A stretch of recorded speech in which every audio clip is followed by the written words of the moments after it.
90s today. We'll hit 90s tomorrow. But when is our cool down and when does this haze leave western Washington? A couple more days in the 90s, but I'm tracking cooler temperatures and a chance of rain on the way. Plus, excessive heat for some in Washington and how wildfire smoke is expected to get worse. Today and tomorrow is still dry, okay? So it's coming Wednesday that we start to see a few more changes Wednesday evening. So enjoy this, enjoy more clear conditions. What happens after a destructive earthquake or after flooding rains create major water damage in your home?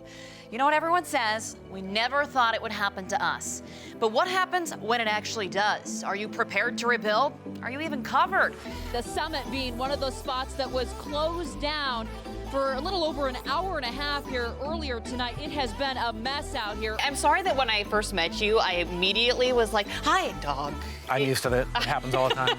I was asking them what this move is, the move where you are grabbing the railing. They said that one is iconic. It's called the clutch and grab. I have perfected it. I'm going to try to do a little bit better, though. It's all about what partners are about. Absolutely. I don't know that I'd take a bullet for you, though. Maybe. Partner. We'll see. So we're going to skip Katie's weather and go right to sports. Is John over there? So maybe this is you right here. You want to put on your flashing lights. You want to look around for other drivers. Then you want to immediately pull over to the shoulder. That points a dive farther down to the south. And what this means for us is that it's going to promote some cooler conditions. Temperatures will fall about 10 to 15 degrees. 14 gallons for one person, but that means 28 gallons of water for two people. Nothing to ease you into that, quite like making your passenger take over the reins. I'm gonna make you fly a loop, okay? You're gonna make me? Yep. Oh my I'll God. talk you through it, okay? Keep pulling. Nice loop. But many of our local workouts cater to show performers. And just like Las Vegas, it's the unique and unusual workout trends that people keep coming back for. Well, you can see why they mentioned the South Beltway. Off Stephanie, you can see this complex under construction behind me, and yet another one in the final stages just across the street.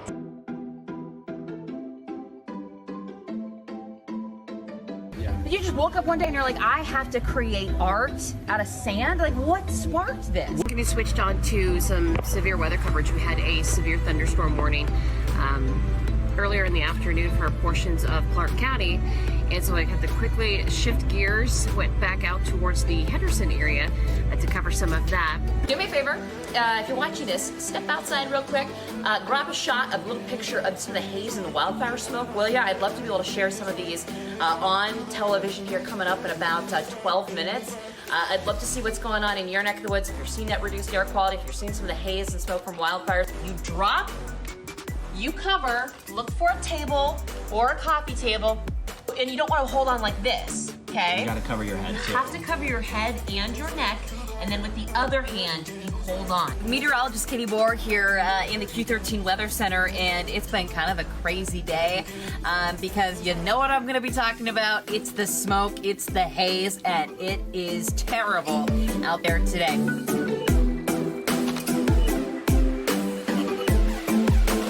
There's this big holiday this week. Maybe you've heard of it, Thanksgiving. You thought I was going to say Apple Cup. That's not a holiday, though, okay? Keep that in mind. Traveling, though, on Wednesday might be a little bit wet, especially if you're going to be traveling for the second half of the day. The fog has been a little bit of an issue out there for us.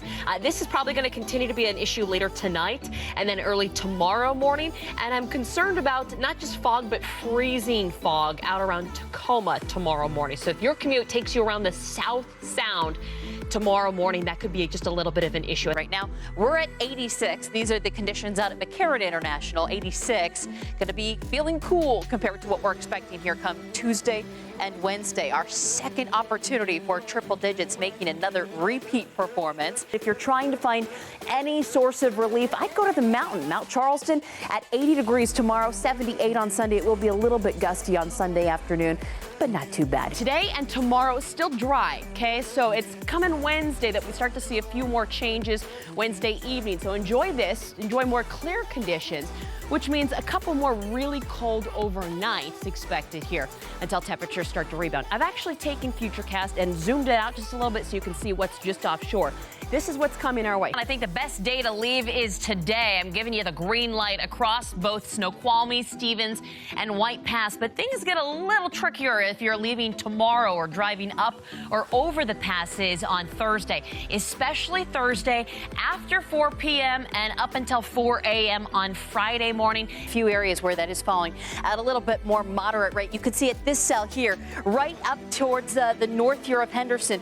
This is where we're seeing that rate of rainfall at about 0.6 of an inch an hour. We're going to see triple digits starting tomorrow, and not just 1 or 2 days. We'll likely see 5 days at or above 103 degrees. Come Monday, it still stays out there. We still stay sunny, but then by Tuesday, those clouds start to slowly filter back on in, and you start to see what we're going to be looking at here as we head in towards our Wednesday. Looks like winds will peak here as we head in towards the kickstart of our work week. So your Monday, watch for those winds. It's going to feel like a hairdryer, guys, when you step outside. This is where you can see some of that blue sky. Isn't this spectacular? Taking a live look from our Capitol Hill camera in towards the downtown area. We're looking out across in towards the Sound, and we've got that blue sky, but we've still got that blanket of fog that's right about that skyline level.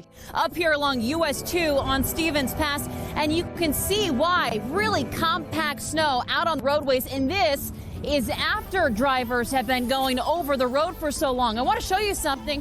The snow has been coming down in sheets for the last couple of hours. Now finally starting to see some of this improve.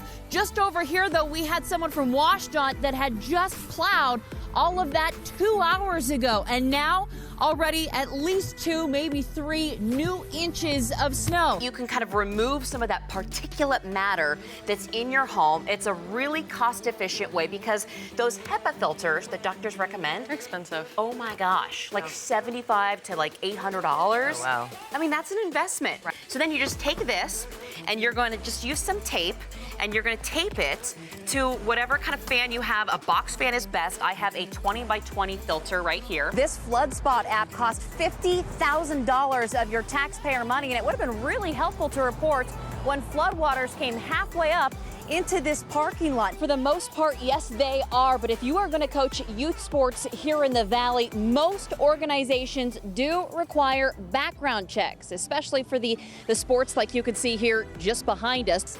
CCSD also wanted to make it clear to us that if you are a student with this video, they will also be facing disciplinary actions if you post that video on social media. Paul, they call that cyberbullying. The neighbors that we talked to were shocked to hear that the infant was attacked and killed not by a stray dog, but by the family pet. It has, like we said, been since carried away by animal control. That point of sale can go down in the event of an emergency, so having cash on hand and inside your emergency kit, that is going to be crucial to be able to make purchases in the event of a serious large-scale earthquake.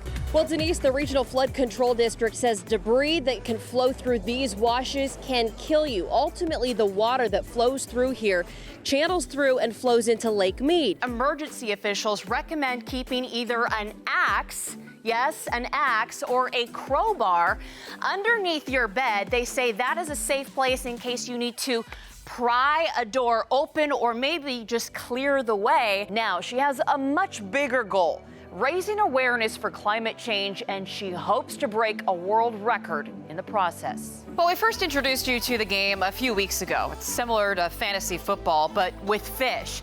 The game raises funds and awareness to restore wild salmon in Steelhead while tracking their 12-day migration. All right, Seattle fire investigators are working to figure out what caused a 4-alarm fire last night in the Queen Anne neighborhood. Well, the White House has announced the recipients for this year's Presidential Medal of Freedom. They include Elvis Presley, Babe Ruth, Republican Senator Orrin Hatch, and the late Supreme Court Justice Antonin Scalia. The medal is the country's highest civilian award, honoring outstanding contributions to American culture. And holidays, a wonderful time of the year. There's family, there's friends, and of course, the food. Liz DeWicki has some tips on how to eat smarter this holiday season. Well, Congressman-elect Dan Crenshaw is proving he is a good sport after Saturday Night Live comedian Pete Davidson mocked him last week. Yeah, a man in Colorado shares a special bond with an elk named Annie. Okay, I wasn't actually expecting that to say elk, so yeah, I was thinking dog, but no, It's an elk. Yep, those are elf kisses too. Lee Kemper met Annie when she was just 5 days old, and he's taken care of her on his farm in Estes Park for nearly 30 years.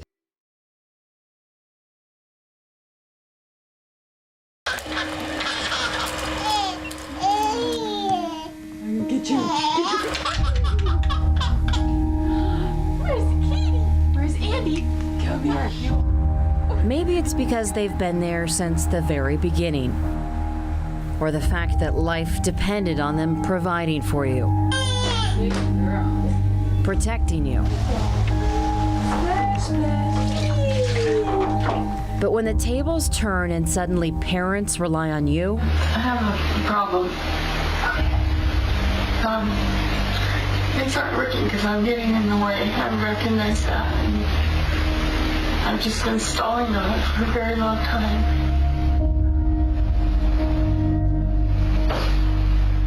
nothing prepares you for dementia. I know because the woman who fell out of the chair is my mom. And 29 years ago, this little girl was me. Oh, here's my Katie. Show me with your left hand how you would use those. 10 months after her retirement, my mother, Carol, was diagnosed with Lewy body dementia. A devastating diagnosis to accept, especially from long distance. Okay, is there a temperature on it? Does it tell you what you turned the temperature to? What does the temperature say on it? The dementia suddenly stealing her words and train of thought, like helplessly watching a thief rob your own family, slowly not remembering how to do things she's done her whole life. The worst symptom, her hallucinations. A sign when she began obsessively watching for men in trees in her backyard.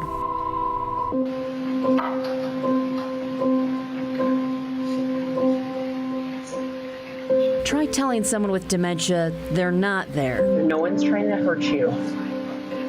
You're not fighting for your life. You're okay.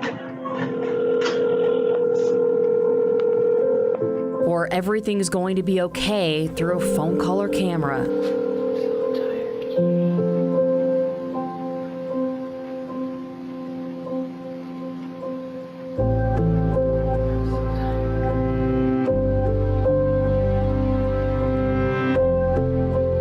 Confusion and even her posture, such a contrast from the vibrant woman I grew up with.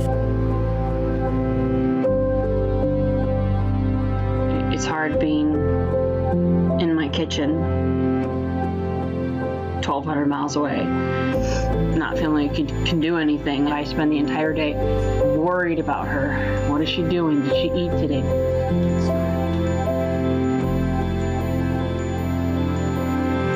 Distance, most caregivers will admit, can turn into frustration. Mom, can you hear me? Throw mommy kissy. It's Good fear girl. that the woman who has already begun calling me mom Thank you, Katie. You say, I love you. eventually won't know, just by a kiss, how much I care. In Las Vegas, Katie Boer, 8 News Now. Obviously, a lot of very concerned Christmas shoppers out here today, and certainly a lot of children with their parents going in and out of this Renton Walmart. Today, police told us that it's this time of year during the holidays that is the perfect time for sexual predators to prey on young kids. I have no doubt that this person right now is out there doing something very similar to what we saw happen yesterday. 'Tis the season for holiday distractions, the shopping, the people, the kids running around looking for toys. It's been my experience that sexual predators look for the very best opportunity that they can find. Sunday afternoon was the perfect opportunity for this man.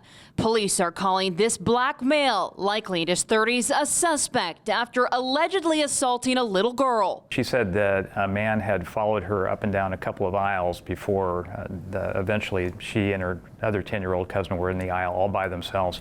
The man came up, groped her, made some comments about paying for or buying her a board game. That incident not caught on camera, but when police pulled surveillance video, they noticed the same suspect following other children up and down aisles. In another incident, he appears to wait for this little girl, looking for toys all by herself. At this point, not only do we want to identify the suspect, we want to know what happened with this female, too. An alarming find. Then at 9 o'clock Sunday, a third report inside this Rainier Avenue Walmart. Parents telling Walmart security that a man with the same description followed their 4-year-old, offering her candy to come with him. Disgusting allegations that have some rented moms on high alert. There's no way that I'm going to take my eyes off of my kids, especially her, since she's so curious. 3-year-old, she's curious. And a good reminder that sometimes turning your back or just rounding an aisle is all the time it takes. It's my experience that people that do things like what we've seen in the video and what we've heard in the allegations, this is their lifestyle, and this is the kind of behavior that they display day after day. Well, one of the biggest concerns for police officers today is that sexual predators like that typically will strike again. They're asking for anyone who had any sort of contact with that man here Sunday afternoon or evening to contact Renton Police. They're also looking for more information, trying to locate that little girl in the teal sweatshirt as well as her family tonight. In Renton, Katie Boer, Q13 News. They've been so excited about the Oakland Raiders finally making their way here in Las Vegas.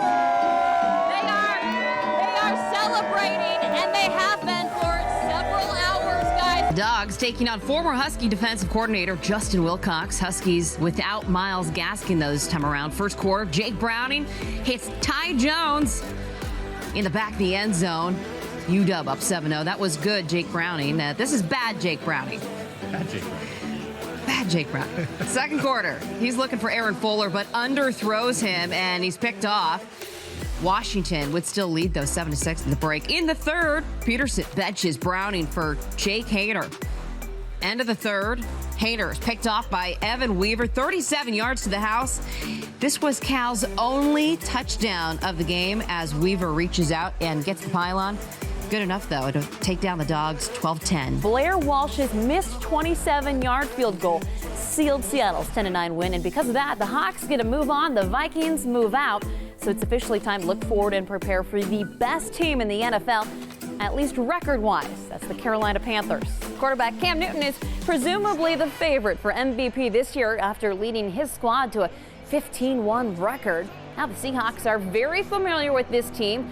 Carolina came back to the clink back in October, where Newton threw a touchdown with 32 seconds left to lift his team to victory earlier in the year. Back in the NFC divisional game, Carolina pushed the defending Super Bowl champs for the most of the contest. The Panthers trailed 14-10 entering the fourth quarter, but Seattle pulled away, especially on Cam Chancellor's 90-yard interception return for a touchdown. Now, throughout the course of the last 3 years, the Hawks have gone to Carolina and have played 3 very close games. Each matchup was within 1 score. Seattle won all 3 of those games, but by a narrow 41-28 margin. So before we take a look at the playoff picture, there was still one last game to be played. Aaron Rodgers and the Green Bay Packers taking on the Washington Redskins. Home team leading 11-10 in the second quarter when Rodgers buys some time, finds wide open Davante Adams. The Pack took a 17-11 lead into the break. Coming out of halftime, you like that? Kirk Cousins calls his own number to put his team ahead once again. But Green Bay responds with an 11-play, 80-yard drive capped off this by James Starks. Touchdown, Green Bay dominates the rest of the way, winning 35-18.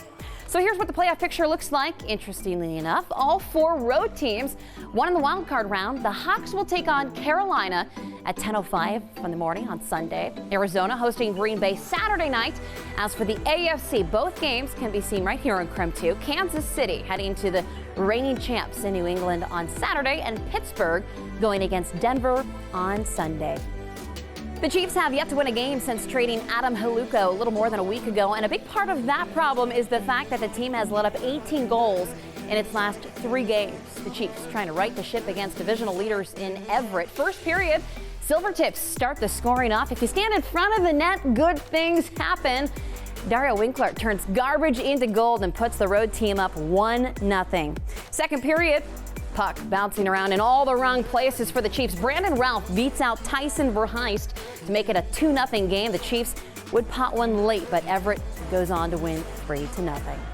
Down in the Palouse, Washington State women looking for an upset at Beasley Coliseum, hosting 14th ranked Arizona State. It was a tie game at halftime. Third quarter now, Cougs down 10 when Borislava Hristova makes the easy layup. She led the team with 10 points, decreased the deficit, but it was tough sledding in the second. Former Reardon star Kelsey Moose gets the steal and sends it up to Alicia Davis, who finishes with a nice jumper. The Sun Devils outscore the Cougs 25-9 in the third quarter. Sabrina Haynes dropped 19 points off the bench for Arizona State as Washington State loses 63-45.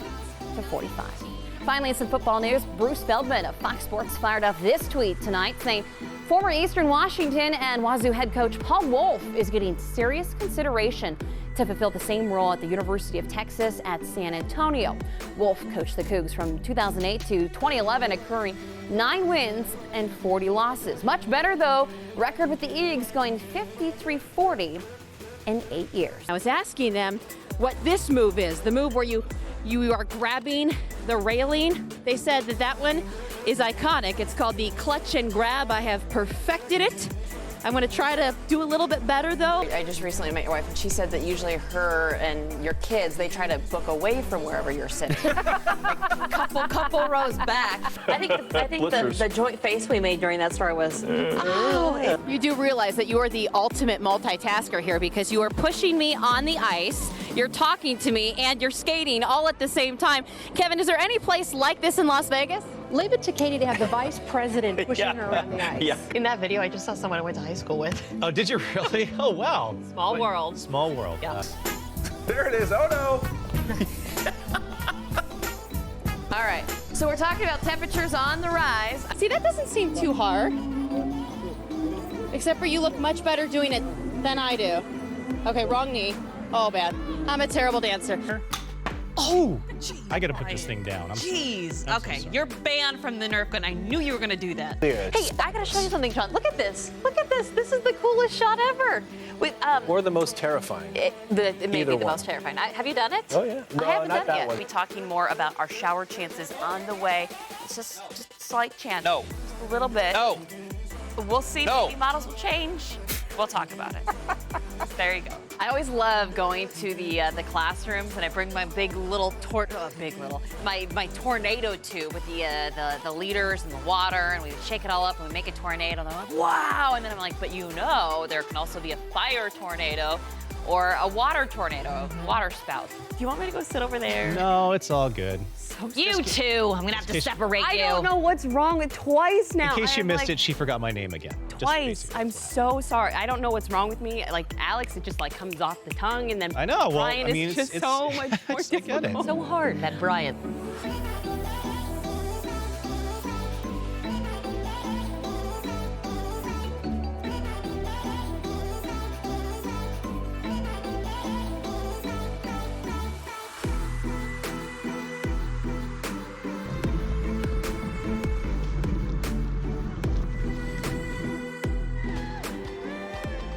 Boer. I'm a meteorologist for Q13 News. We are running with the Q13 Fox team, and we are going to be making the trek 77 miles. Thank you guys so much for coming here to our public town hall, hosted this afternoon by the Alzheimer's Association.